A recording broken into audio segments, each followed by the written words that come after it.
বৃহস্পতিবার সন্ধ্যাবেলায় জাবেদ ইউনুর হোয়াটসঅ্যাপে পরপর কয়েকটা ছবি যায়। ছবিতে স্পষ্ট তের সাথে একটি ছেলের ক্লোজ কিছু ছবি। সিন করা মাত্রই আনসেন্ড করা হয়। বাপ বেটা এতটাই অবাক হয় যে শ্বাস নেবার কথা মাথাতেও থাকে না। পরপর মেসেজ আসে, সেখানে স্পষ্ট লেখা, আপনি যে মেয়েকে ঘরের বউ করতে চান উনি ইতিমধ্যে একজনের বউ, আর তার সাথে অবাধ মেলামেশা চলছে। আপনার টাকা দেখে বিয়ে করতে চাইছে, বাঁচতে চাইলে এক্ষুনি সরে আসুন, ফাঁদে পড়ার আগেই। ইউনোর মাথা হ্যাং হয়ে যায়। কি সব দেখলো সে! প্রেম করবে, কাছে যাবে, এটা ঠিক ছিল, কিন্তু বিবাহিত মেয়ে তার উপর টাকা দেখে ফাঁদে ফেলতে চাইছে। বিশ্বাস করতে চায় না সে। সাথে সাথে টেক্সট পাঠায়, আপনি কে? রিপ্লাই আসে, আপনার শুভাকাঙ্ক্ষী। এত বড় একটি ভয়াবহ কথা কিভাবে মেনে নিবে? তার উপর যদি তাই সত্যি হয়, তাহলে তেই কেন আগ বাড়িয়ে জানাবে যে সে রিলেশনে আছে? ছবি গেল, আবার না দেখতে পারলেও তখন খেয়াল করে দেখেছে যে ওটা তেই ছিল, কিন্তু ছেলের মুখ দেখা যাচ্ছিল না, আর একদমই এডিট লাগছিল না। বিয়ের আগের দিন এরকম কিছু দেখবে ভাবতেও পারেনি। জাবেদের মাথায় হাত। এ কি করলো সে? খোঁজে খোঁজে এত ইনোসেন্ট একটা মেয়েকে বউ করে আনতে চাইলো, সেই মেয়ে তলে তলে এত! না না, ভালো মানুষ আর পৃথিবীতে নাই। এই মেয়ে বিয়ের পর কি করবে, সেই জন্যই এত এত শর্ত মেয়ের বাবার। তার ছেলেটাকে ঠকিয়ে প্রথম স্বামী নিয়ে ফোন দিয়ে উঠেছে। এই বিয়ে দিয়ে অনর্থ কোনোভাবে করতে পারবে না, কিন্তু ছেলেটাকে তো কিছুই বলতে পারবে না। ছেলেটা তার মেয়ের প্রেমে গলে গেছে। এই মুহূর্তে না করলেও কি শুনবে? লোক জানাজানি হয়ে গেছে। হায় হায় রে, আমার মান সম্মান সব গেল রে। চিন্তায় কপাল চাপড়াতে লাগলো। তার স্ত্রী বুদ্ধি দিল, এত চিন্তা করছো কেন? বিয়েটা হয়ে যাক, ঘরবন্দি করে ফেললেই তো হলো। না গো ইউনোর মা, অন্য বউদের মতো এই মেয়ের পরিবার দুর্বল না, কিছুতেই ছেড়ে দিবে না। তার উপর একখানাই মেয়ে, ঝামেলা পাকাবে 19 থেকে 20 হলে। এর বাপের কত বড় হাত তুমি জানো না? তাহলে আমার ছেলের কি হবে? জানি না, বড় মুখ করে তো আনলাম। ছেলে আমার দিওয়ানা হয়ে গেছে। এখন না করলেও ছেলে বা শুনবে কেন? মুখে মুখেই বা না করবে কেন? চিন্তায় চিন্তায় রাত পার হয়ে যায়। এদিকে ইউনো বাবাকে কিছু বলতে পারছে না, কারণ তার কাছে প্রমাণ নেই। আবার জাবেদও ছেলেকে কিছু বলতে পারছে না। দুজনের ভাবনাতেই সকাল গড়িয়ে যায়। বাড়ি শুদ্ধ লোক। জুম্মা বাদে রওনা হয় মেয়ের বাড়ির উদ্দেশ্যে। ভেতরে ভেতরে চলে বিস্তর পরিকল্পনা। তের সম্পূর্ণ ভরসা আছে বোগামের প্রতি। আপাতত সে টেনশন ফ্রি হয়ে ঘুমাচ্ছে। বিগত কয়েকদিন ঘুমোতে পারেনি। বেচারা আজ সকালে ঘুম ভেঙেছে, খেয়ে দিয়ে আবার ঘুমিয়েছে। যিশু এসে ডাক দিয়ে গেছে কয়েকবার, ওঠার নাম নেই। পুরো বাড়ি আয়োজনে গমগম করছে। এলাকার চেয়ারম্যান মেম্বার সহ মুরব্বীরাও আসছে। তের 2 চাচা আত্মীয় স্বজনরা বাদ যায়নি। স্বল্প পরিসরে কাছের আত্মীয়দের নিয়ে বেশ জমকালো আয়োজন করা হয়েছে। কাজিন মহলের বোনেরা একসাথে এসে দরজায় ধাক্কা দেওয়া শুরু করেছে। তে আপু, উঠো, আজ তোমার বিয়ে। উঠো উঠো, তুমি কিভাবে ঘুমোচ্ছ? বিয়ের দিন কি কেউ এভাবে ঘুমোয়? যিশু বেশ ভয়ে আছে। মেয়েটা না জানি কি করে বসে, জেদ ধরে তো আছেই। মেয়েদের বারবার ডাকতে ইশারা করছে।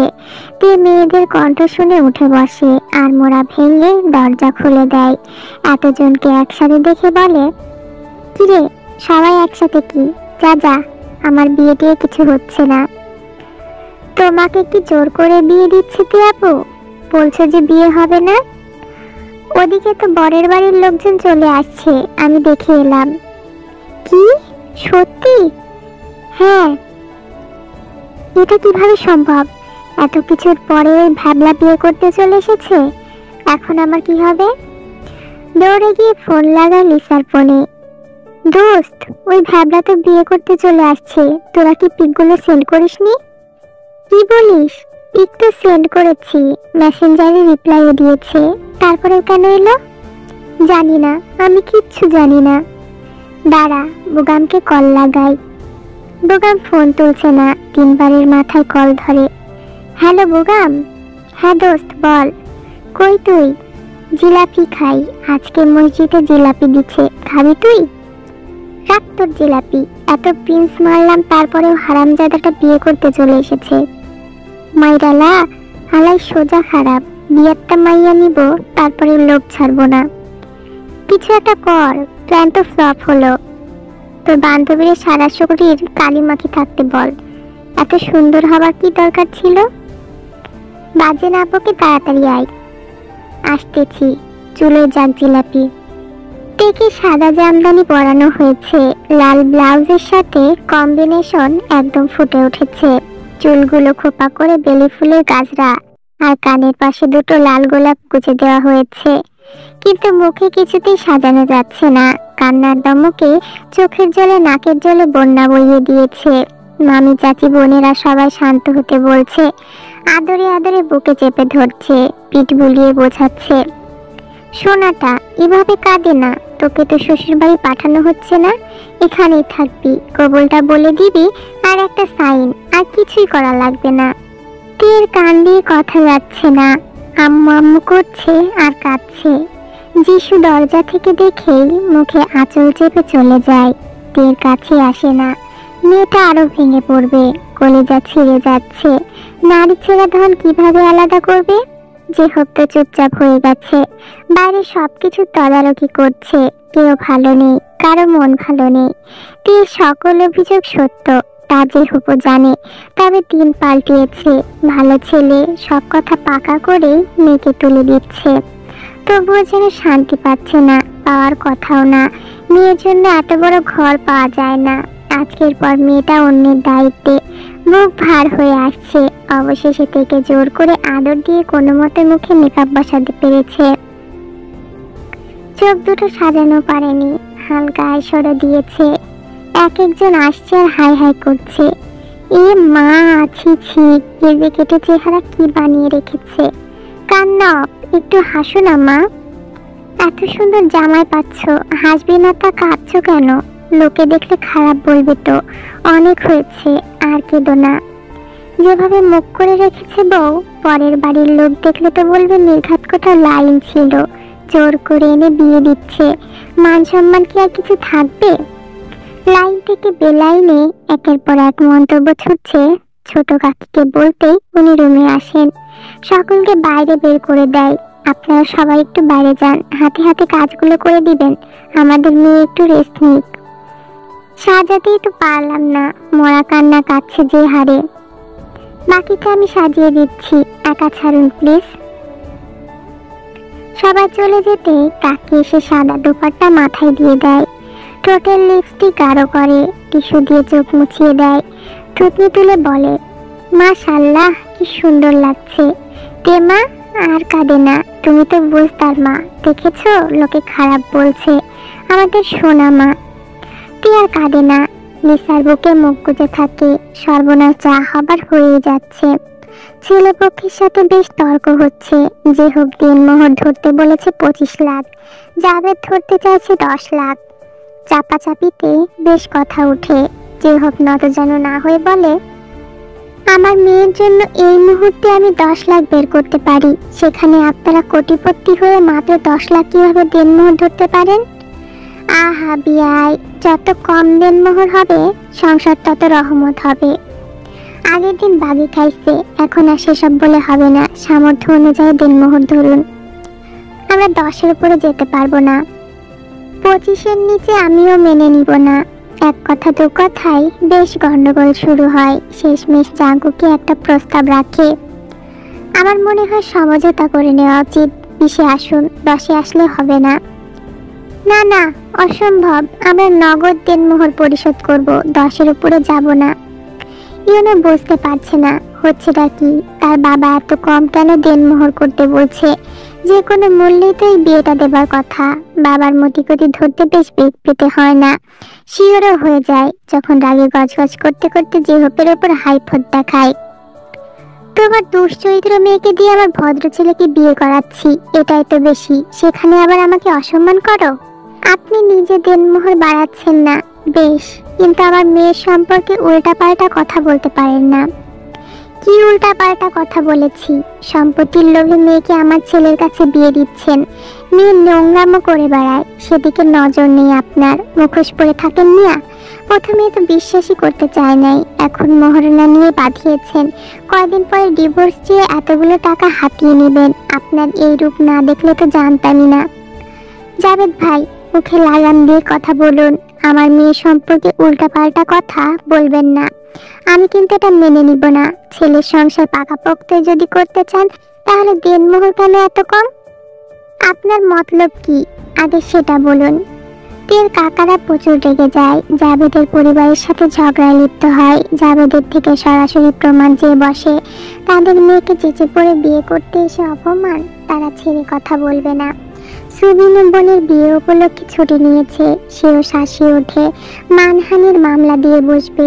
ইউনোর চাচুরা উঠে দাঁড়ায়, এই বিয়েতে তারা হতে দিবে না। বিয়ে ভাঙা মেয়েকে কিভাবে বিয়ে দেয় দেখে নিবে। অত্র এলাকায় যেহব কিভাবে মুখ দেখায় সেটাও দেখে নিবে। জাভেদকে হাত ধরে টেনে তুলে জাভেদ ছেলের দিকে তাকায়। ইউনো হরহর করে বলে, বাবা, আমি বিয়ে না করে যাব না। এই মেয়ে ভালো না বাবা, তোমাকে ভালো মেয়ে দেখে বড় বাড়িতে বিয়ে দিব। ভালো নাকি ভালো কিভাবে করতে হয় তার সম্পর্কে আমার জানা আছে। আমি এই বিয়ে না করে যাব না। বাবাকে আপত্তি জানিয়ে জাঙ্কুকের হাত চেপে ধরে। স্যার, এই মুহূর্তে এখানে আমি বিয়ে করতে চাই, আপনি বউকে আসতে বলেন। সুবিন রাগে গজগজ করতে করতে বলে, যে পরিবারের লোক বিয়ের দিন এত নিচু মন মানসিকতার পরিচয় দেয়, সেই বাড়িতে আমার বোন কতটা ভালো থাকবে আমার বোঝা হয়ে গেছে। ইউনো, তুমি চলে যাও এই মুহূর্তে। তোমার কাছে আমার বোন বিয়ে দেব না। আমি আপনার বোনকে ভালোবাসি, আমি তেকে না নিয়ে যাব না। আমরা আমাদের মেয়েকে ভালোবাসি। এতক্ষণ যে ছেলে বাবার পক্ষ নিয়ে আমাদের সম্পর্কে খারাপ মন্তব্য রাখে, সেই ছেলে বসে বসে সায় দিচ্ছিল, আর তার কাছে আমরা মেয়ের বিয়ে দিব? কাজী সাহেব বললেন, দেখুন, আপনারা সমঝোতা করেন, বিয়ে ভাঙলে খুব খারাপ দেখায়, আপনাদেরই মান সম্মান যাবে, ছেলের বাড়ি কিছুই হবে না। আমাদের মেয়েও ফেলনা না, জাভেদ বলে। উঠিও না, এই ছোট লোকের বাড়ি আর থাকবো না। না বাবা, আমি থেকে বিয়ে না করে যাব না। পাজা কোলে করে ইউনোকে নিয়ে প্রস্থান করলো ছেলেপক্ষরা। ইউনো বলে, বাবা, দেখে আটকে রাখলেই তো হতো, আপনি চলে আসলেন কেন? সে কথা তো আমিও ভাবছি বেটা। এই কথার পরিপ্রেক্ষিতে দেখলি না কিভাবে সবগুলো জেগে ধরলো। ওই মেয়েকে বিয়ে করিয়ে আনলে ঝামেলাই হবে, শুধু শান্তি পাবি না। আপনি 25 লাখে স্বীকার করলেই তো হতো, এত ঝামেলা এখন আর হতো না। আমিও তো উঠে আসতে চাই নাই, ভাবছি যে হোক চুপসে যাবে, কিন্তু এ তো মেয়ের জন্য এক চুলো ছাড় দিতে রাজি না। তবে যা হয়েছে ভালোই হয়েছে। তোকে কিভাবে বলি বাবা, এত খোঁজ খবর নেওয়ার পরেও যে ওই মেয়ের আসল রূপ ধরতে পারবো না, এটা তো বুঝিই নাই। ছবিগুলো যদি থাকতো তোকে দেখাতে পারতাম। আমি সব জানি বাবা, তবু আমার থেকে চাই বাবা, ওকে ছাড়া কাউকে বিয়ে করব না। কোথায় যাস? বাড়ি থেকে এক পাও বের হবি না। থেকে বিয়ে করেই ফিরবো, এর আগে না। ওই সুবল, ওরে আটকা, বাড়ির বাইরে যেন যেতে না পারে। না সুবল কাকা, আমাকে আটকাবে না। সুবল কথা শুনে না, ভাতিজাকে ধরে ফেলে। যে বাড়ি থেকে অপমানিত হয়ে ফিরেছে, সেই বাড়িতে বংশের কাউকে পা রাখতে দিবে না। জেহবকে হসপিটালাইজ করা হয়েছে। অপ্রত্যাশিত ঘটনা মেনে নিতে পারেনি সে। অনেক শখ করে বড় বাড়িতে আয়োজন করে বিয়েটা দিয়ে নিশ্চিত হতে চেয়েছিল, শেষে কিনা বিয়েটা ভেঙে গেল। তার ফুলের মতো পবিত্র মেয়েটার গায়ে কলঙ্ক ছড়িয়ে দিল। এত বড় ভুল করতে যাচ্ছিল। ভালো মানুষের মুখোশ পরা লোককে চিনতে পারেনি। অসুস্থ হয়ে পড়েছেন সে। হাউমাউ করে কাঁদছেন যিশু বেগম, যারা তাকে সামলাচ্ছেন। জেহবের ভাইয়েরা জেহবকে নিয়ে দৌড়াদৌড়ি করছেন। ঘটনা শুনে আয়ু ইসলামও এসেছেন। সুগাও বাদ যায়নি, আয়ু এসেই তেকে খুঁজছেন। বাপ ভক্ত মেয়ে, ঠিক আছে তো? তেকে খুঁজে পেয়েও যান। বাবাকে যে কেবিনে রাখা হয়েছে, সেই কেবিনের ফ্লোরে গুটিসুটি হয়ে ফ্লোরে হাঁটু মুড়ে বসে আছে তে। কেবিনে পেশেন্ট বাদে তো অন্য কেউ নেই সে ছাড়া। হাতের মাঝে মুখ গুজে ফ্যাল করে তাকিয়ে আছে। আইন ইসলাম পারমিশন নিয়ে কেবিনে ঢুকে তের কাছে গিয়ে তের কাঁধে হাত রাখতেই তে ফিরে আই ইসলামকে দেখে আর কান্না আটকে রাখতে পারে না। আইন ইসলামের বুকে মাথা রেখে চিপে চিপে কাঁদে। একদম শব্দ করে কাঁদে না, যাতে বাবার অসুবিধা না হয়। আয়ুল ইসলাম সান্ত্বনা দিতে থাকে। কি বা বোঝাবে মেয়েটাকে? বিয়ে ভাঙা, তার উপর বাবা হসপিটালে, কম কষ্ট সহ্য করছে মেয়েটা? তে নাক টানে, বুকে মুখ বুঝে বলে, আমার জন্য হয়েছে সব, আমি দায়ী, আমার জন্য আব্বু এখানে শুয়ে আছে। না মা, এসব ভেবো না, আব্বু ঠিক হয়ে যাবে, তোমার কোনো দোষ নেই, সব দোষ ওই ছোট লোকগুলোর। আমি আমার আব্বুকে এখানে এনেছি, আমার জন্যই হয়েছে সব, সবই বিয়ের জন্য, আমি জীবনে বিয়ে করব না। ডেকে নিয়ে বাইরে চলে আসে আয়ুল ইসলাম। আজ মেয়েটার বিয়ে হওয়ার কথা ছিল। সাদা লালে কি সুন্দর লাগছে মেয়েটাকে, কেঁদে কেটে চোখ মুখ ফুলিয়ে চেহারা ভয়ঙ্কর বানিয়ে ফেলেছে। দোপাট্টা ফ্লোরের ওপর গড়াগড়ি খাচ্ছে, সীতাহারের চাকাটাও উল্টে গেছে। আয়ু সোজা করে দেয়, ওয়েট টিস্যু দিয়ে মুখটা মুছিয়ে দেয়। ম্যাট লিপস্টিকের জন্য তুলতে পারে না। সাদামাটা একটা সিদ্ধ বউ লাগছে। তে উঠে দাঁড়ায়, আমি বাসায় যাচ্ছি। কলিজা কেঁপে ওঠে যিশুর, ঝাঁপ দিয়ে হাত চেপে ধরে, আতঙ্কিত গলায় বলে, কোথাও যাবি না, এখানেই থাক আমার সামনে। তুমি থাকো তোমার জামাইয়ের কাছে, আমি থাকছি না আর এখানে। তোর আব্বু হসপিটালে শুয়ে আছে, এখনো জেদ দেখিয়ে যাবে? কে জেদ দেখাই, আমি না তোমরা? আমি বলেছিলাম আমাকে বিয়ে দাও, পছন্দ করে এনেছিলাম তোমাদের তার ক্রেটিওনোকে, নাকি বলেছিলাম অসুস্থ হয়ে হসপিটালে আসতে? রাগেতে শরীর থরথর করে কাঁপছে। যিশু দুই হাতে আঁকড়ে ধরে মেয়েকে। কোথাও যাবি না, এখানেই থাক, আমার সামনে থাক। আমার ভয় হয় মা, তোকে ছাড়া যে আমরা বাঁচবো না। পেশেন্টের জ্ঞান ফিরেছে, হাতে এসেছে সকল রিপোর্ট। জাঙ্কুক এত সময় হসপিটালে ছিল না। জ্ঞান ফেরার পরপরই জাঙ্কুককে দেখা যায় এক পলক পেয়ের দিকে তাকিয়ে সোজাসুজি গিয়ে জেহোপের কেবিনে ঢুকে পেছন পেছন সুগাও যায়। সুগাকে জিজ্ঞাসা করতে হালকাভাবে বলে, আমি রিপোর্ট চেক করেছি, আঙ্কেলের তেমন কিছুই হয়নি, সামান্য একটা অ্যাটাক, বাসায় নিয়ে যেতে পারবেন, টেনশন করবেন না। কিছুক্ষণ পর কেবিন থেকে সুগা মাথা বের করে আয়ুল ইসলামকে বলে, খালামণি আসো তো। আয়ুল ইসলাম যিশুর মুখে পানে চায়। তে উৎসুক চোখে তাকিয়ে আছে। ব্যাগটা কাঁধে তুলে কেবিনে যায়। পরপর দিয়ে দুই কাকাও গিয়ে ঢুকে। যিশুর বুক ভার হয়ে আসছে। ছোট যাকে বলে, আমাকে একটু দেখা করে আসতে দাও তোমার ভাইয়ের সাথে। ছোটটাকে ডাকো, বলো ভাবি যেতে চাই। সবার ভেতরে কি করছে ভাবি, বুঝতে পারছি না। কিছুক্ষণ বাদে ডাক পড়ে তাদের। তে মুখ অন্যদিকে ঘুরিয়ে নেয়, দৃষ্টি কিন্তু কাপা কাপা গন্ধে জেদ ধরে। তোমরা যাও, আমি আব্বুর কাছে যাব না। জেদ করে না তে মা, তোমার আব্বু তোমাকে ডাকছে, আব্বু কাঁদবে তো, আব্বু তোমার জন্য কষ্ট পাচ্ছে, আর কষ্ট দিও না। এতক্ষণে কেন ডাকে? সবার শেষে আমার কথা মনে পড়েছে। অভিমানে ঠোঁট ভেঙে আসে তের। কেবিনের ভেতরে গিয়েই থ হয়ে যায়। সবার দৃষ্টিতে থেকে জিহব আধা শোয়া, হাতে স্যালাইন খোলা হয়েছে। ওই হাতটা ইশারা করে কাছে ডাকে। তে কোটি কোটি পায়ে হেঁটে যায় কাছে। শিওরের পাশে এক পা তুলে বসে বাবাকে জড়িয়ে ধরে হো হো করে কেঁদে ওঠে। জিহব মেয়েকে দু বাহুতে আঁকড়ে নিয়ে বুকে জায়গা করে দেয়। কপালে চুমু দিয়ে মেয়েকে কাঁদতে সাহায্য করে। কাঁদুক, কাঁদলে হালকা হবে। সবার উদ্দেশ্যে বলে, আমি আমার অস্তিত্বকে এভাবেই আগলে রাখি, আমি চাই আমার মৃত্যুর পরেও তাকে কেউ এভাবেই আগলে রাখুক। রাত 9টায় বাড়ি ফেরা হয় জিহবকে নিয়ে। 10টার আগে চত্বরে হাজির হয় পরপর 3টা গাড়ি। নানজন খানের পা পড়ে জিহবের বাড়িতে। জিহব এসে আর নিজের রুমে যায়নি, আগে নিশ্চিন্ত হবে, তারপরে সে রেস্ট নিবে। ড্রয়িং রুমের সোফায় বসে আছে। বন্ধু রেজাউল তড়িঘড়ি করে বাসায় ঢুকে দু হাত দুদিকে রেখে জিহবের দিকে এগিয়ে আসতে আসতে বলে, এত কিছু ঘটে গেছে, আমাকে জানালিও না তুই? শালাদের পশ্চাৎ দেশে বন্ডা ফেললে সোজা হয়ে যেত। হারামজাদাদের কথা বাদ দে, তুই তো আসলি না। আরে ছুটি পায় নাই। তেমা ঠিক আছে, মেয়েটাকে তুই বুঝা। আচ্ছা বোঝাবো, এমনিতেও আমার মা অনেক বুঝদার, এমপি সাহেব আসছে তো। সুবিন গিয়েছে আনতে। নানজন খানের পেছন পেছন জিন ইসলাম উপস্থিত হয়। তার পাশে জংসুক ইসলাম এবং আইন ইসলাম। সুগা আর সুবিন একসাথে প্রবেশ করে। তারপর জাঙ্কুক, তার সাথে আশিক, রমেশ, বুগাম। নামজুন খানকে এই অব্দি আনতে সবাইকে একটু হিমশিম খেতে হয়। জাঙ্কুক বিয়ে করবে শুনে বড্ড খুশি হয়, কিন্তু খোঁজ খবর না নিয়ে যে বিয়ে করবে এটা মেনে নিতে পারেনি। তার ঘরের লক্ষ্মী দেখে শুনে তার ঘরে তুলবে। বড় ছেলের বেলায় যে ভুল করেছিল, ছোট ছেলের বেলায় সেই ভুলটা একদমই করতে চায়নি, বরং ডেকে বসে। জিন ইসলামকে বলে, তোমার ছেলেকে বলো আমি আগে মেয়ের সম্পর্কে খোঁজ খবর নিব, তারপর মেয়েকে বাড়িতে উপস্থিত করব। এরকম হুড়োমুড়ো কাঁচা বুদ্ধিটা কার?